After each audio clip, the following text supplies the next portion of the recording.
Nos disseram que a liberdade era o destino final da humanidade. Que quanto mais livre fôssemos, mais humanos nos tornaríamos. Mas e se estivermos errados? E se a liberdade for um erro? E se a busca obsessiva por liberdade não for o ápice da civilização, mas o começo de sua dissolução silenciosa? A busca pela liberdade, como a última instância da conquista do que chamamos de vida, é o pior erro que cometemos.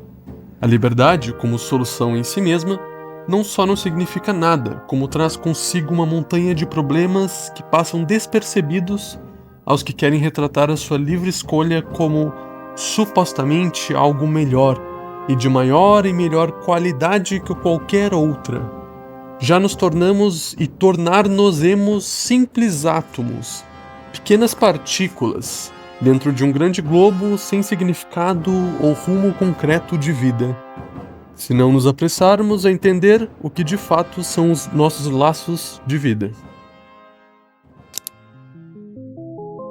A atomização social, de forma simples, pode ser tratada como a concentração de relações humanas em pequenas e independentes formas, do tamanho de um simples átomo. Nossas relações pessoais estão se tornando cada vez mais atomizadas, descartáveis, materiais, passageiras.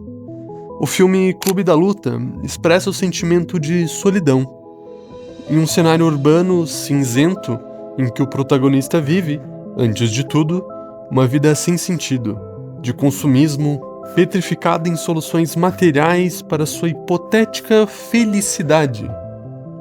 As relações românticas, familiares, amigáveis e de fé de uma pessoa que vive hoje em uma grande metrópole são deixadas de lado quando a liberdade de escolha, quando olhada de baixo para cima, de um lado para o outro, parecem apenas horizontes infinitos. Abrir o catálogo de músicas no Spotify, os numerosos filmes do seu streaming de filmes, o seu app de relacionamentos preferido, passado de um lado para o outro, ou até mesmo o site anônimo que você não quer que os outros saibam. A verdade é que tudo está cada vez mais individual e impessoal. Se quisermos escolher por fazer e ter o que quisermos, salvas as devidas proporções, quanto mais nos rendermos ao consumismo cego, mais nos isolamos e perdemos o que realmente importa, o que realmente nos faz acordar todos os dias. Dia após dia, desviamos do nosso ser para sermos o que determinam que sejamos. Historicamente, nossas primeiras sociedades humanas viviam em aldeias, tribos e pequenos grupos, muito dependentes um dos outros e muito pessoais em seus tratamentos sociais. Com a vinda de revoluções tecnológicas, industriais, doutrinas liberais e evolução de regimes democráticos, do avanço da técnica em áreas de medicina, economia e matemática, fomos inevitavelmente levados a enfatizar a razão e pensamento crítico como pilares para a sociedade sempre ser levada a seu melhor estado. A inteligência artificial chega na década de 20 já embalada com a ferramenta que nos levará à Lua, que transformará o seu trabalho de 5 horas em 2 minutos, que fomentará soluções baratas, melhores e eficientes para qualquer circunstância. Bom, nada de diferente debaixo do sol. A IA realmente é isso tudo e muito mais, assim como qualquer outra nova evolução da técnica que o ser humano conseguir gerar. Quanto mais utilitarista, ou seja, mais útil, o resultado da ação produzida para o coletivo, melhor. Quanto mais evoluirmos, a tendência é perdermos nossos laços humanitários, nos deixarmos levar pelo papel que diz que eu sou eu, que você é você, do número de CPF, do contrato fundiário da sua casa, do registro do seu carro, da ação investida na bolsa de valores, ou da solução burocrática mais fácil e eficiente que for assim estabelecida pelo Estado impessoal e racional. A vida não é um morango. Frase dita por alguém em algum momento. É verdade, e não precisamos pensar muito para chegar nessa conclusão. E justamente por não ser um morango, que dependemos de nós mesmos para transformá-la em algo maior e substancial. Zygmunt Bauman fala sobre a modernidade líquida. Em seus livros, discorre sobre como o mundo moderno tem relações cada vez mais líquidas, vazias, efêmeras, fluidas, nada realmente tem solidez. O que há de mais sólido é o líquido. Para Bauman, a modernidade líquida é marcada por fragilidade dos vínculos amorosos, familiares, profissionais, a instabilidade das carreiras, identidades flexíveis e provisórias, instituições que já não organizam a vida de modo firme, emprego, Estado, a comunidade, tradição, em oposição à modernidade sólida na qual a vida era pensada como um projeto de longo prazo. As pessoas esperavam estabilidade e continuidade. Depois que tudo vira uma grande massa indistinguível de fluidos sem rumo, adaptáveis a qualquer recipiente, a mente do indivíduo que assim está não tem em o que se segurar e sente insuficiente, solitária e perdida. É muito claro que existem pontos positivos na atomização. Quem defenderia costuma dizer que ela traz mais liberdade, autonomia, menos controle comunitário, mais flexibilidade, pluralismo, mais possibilidade de autoconstrução da própria vida, mais possibilidade de evolução através do pensamento racional e assim por diante.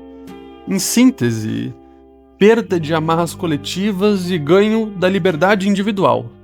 Mas, antes de tudo, precisamos entender que a fuga é essencial. A formulação de Werner Sombart sobre o herói e o mercador contrapõe dois tipos de espírito. O herói orienta sua vida por valores como honra, dever, sacrifício e entrega a uma causa superior. O mercador orienta sua vida pelo cálculo racional, pela utilidade, pela segurança e pelo lucro. Há uma diferença clara entre o cálculo racional e o dever moral. Ele afirma, em essência, que o herói está disposto a arriscar a própria vida por algo que considera maior do que ele. O mercador procura, antes de tudo, preservar a vida, o conforto e o ganho, organizando o mundo segundo a lógica do interesse. Precisamos escapar da simples preservação da vida, para correr o risco de enfrentar algo maior que nós mesmos, algo que o bem material, o consumo desenfreado, o protocolo burocrático não traz, porque em sua essência nada lá existe de real. Em um mundo globalizado, a homogeneidade de povos é necessária quando é levado em conta somente o interesse econômico. Precisamos fugir de nos tornarmos o consumidor universal e de sermos moldados pelo mercado da racionalidade cega do mercador. No final das contas, o que realmente faz a atomização social é transformar as crenças e vontades de uma pessoa em um grande abismo de niilismo, que por si só já é um problema para a saúde mental de qualquer um, que também causa a falta de vitalidade. A falta de vida resulta em uma sociedade absolutamente robótica e artificial, sem a beleza e identidade. E mais do que qualquer coisa, a ordem liberal não só transforma tudo em números sem identidade, como possibilita o caos institucional que até uma democracia pode apresentar em uma lógica de decisão da maioria. O não objetivo claro é a decadência do homem. As identidades coletivas são destruídas, como a família, comunidade local, cultura, tradições, religiões, como igrejas locais, e tudo que mantém aquele povo sendo aquele povo. Toda a expressão humana é vinda não de um videogame de última geração, de uma casa nova, de um novo salário, de uma descoberta de uma nova tecnologia, mas da relação humana. Da relação que traz o seu momento contemplativo, que traz memórias, sentimentos e elevação espiritual. A arte tem sua expressão na identidade coletiva e precisa estar atrelada ao real, ao belo, à camada substancial de identidade única. A família não é apenas um arranjo efetivo, mas uma instituição de transmissão, de responsabilidade e de continuidade social. A esterilidade de metrópoles pode ser ainda tratada como um sintoma da atomização, onde a hiperindividualização nos faz pensar 1000 vezes antes de ter filhos.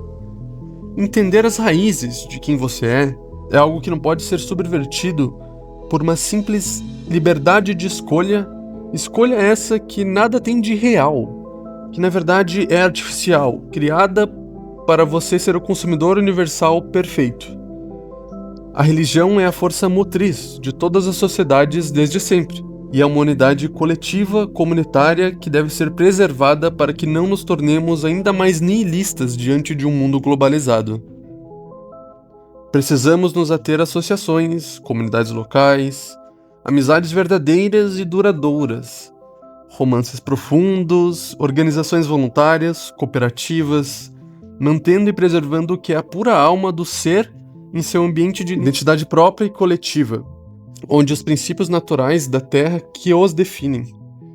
Reforçar sempre o caráter intencional da experiência viva do homem, escapando assim da atomização.